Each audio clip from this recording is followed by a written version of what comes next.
আশা করি খুব ভালো আছেন, আমিও ভালো আছি। আজ হলো শুক্রবার, আর আজকে দেখুন আমার মেয়ে সকাল সকাল আমাকে চা বানিয়ে খাওয়াচ্ছে, কারণ আমার আজকে জন্মদিন।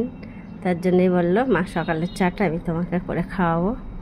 চলুন। আর সেদিনকে এসির কভারটা এসছে, আপনাদের দেখানো হয়নি, পরের ভিডিওতে দেখাবো। এই কভারগুলো এসির অনলাইন থেকে নিয়েছি। ভালো হয়েছে এসির কভারটা, ভালো লাগছে না? এইটা আমি অনলাইন থেকে দুটো নিয়েছি। চলুন চা খাই, ভাইয়ের কাপটা আমি চাটা নিই। ওর বাবাকেও চা দিতে গেছে। চলুন, চাটা বেশ ভালো হয়েছে। চলুন চলুন, চা খাওয়া হয়ে গেছে, রান্না বসিয়ে দিয়েছি। একটু গামলাতে আজকে ভাত বসিয়েছি।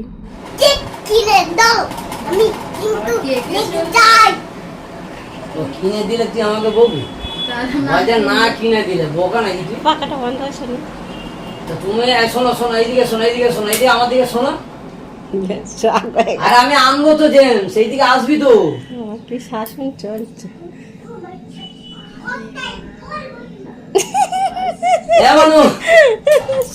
আর এই যে চকলেট আনিনি বলে তার জন্য কি শাসন করে গেল, আর বলছে কথাই বলবো না বলে চলে গেল।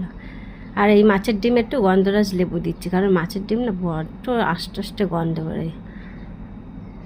চলুন। আর আজকের হচ্ছে রবীন্দ্রনাথ ঠাকুরের জন্মদিন, আর 9 মে, 25শে বৈশাখ, আর হচ্ছে আমারও জন্মদিন।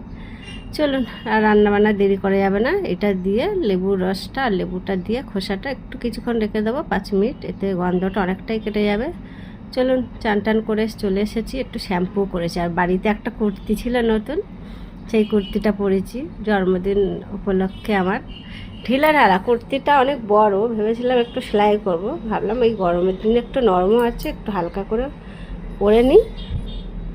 চলুন, মাথাটা ঘষে একটু স্নান করে নিয়েছি, একেবারে রেডি হয়ে নিয়েছি। চলুন এবার রান্না বান্নার দিকে যাই।